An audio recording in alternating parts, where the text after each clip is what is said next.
Notre choix du soir. Virginie Lainard revient sur le parcours de la première dame et tente de cerner l'ambivalence de sa personnalité, sur France 3 à 20h55.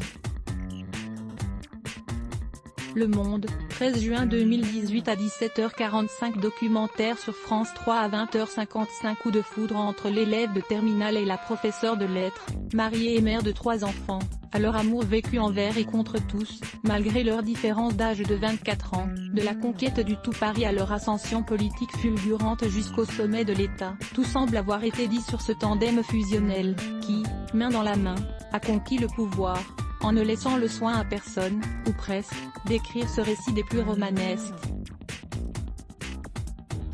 Raison pour laquelle, sans doute, Philippe Besson, écrivain et ami du couple, ne trouva pas le souffle de l'épopée pour retracer, dans un personnage de roman, Julliard, 2017, le portrait de son champion.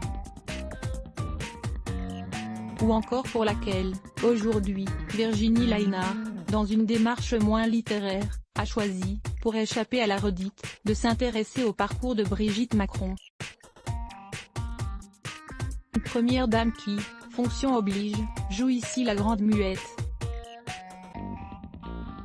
Famille en vue et influente d'hommage, car on aurait aimé l'entendre sur les deux piliers qui la constituent, selon la réalisatrice, la tradition et la rupture moins, et qui formule une image complexe, sinon paradoxale, de cette femme.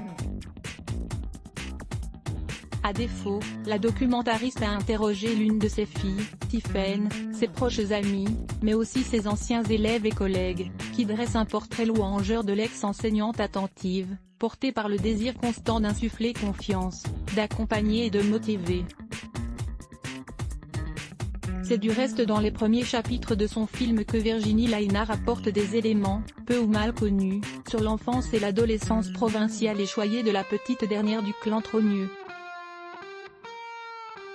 Une famille en vue et influente de chocolatiers amiénois, ainsi que le concède Gilles de Robien, bénéficiaire de leur soutien pour s'emparer de la mairie d'Amiens, en 1989.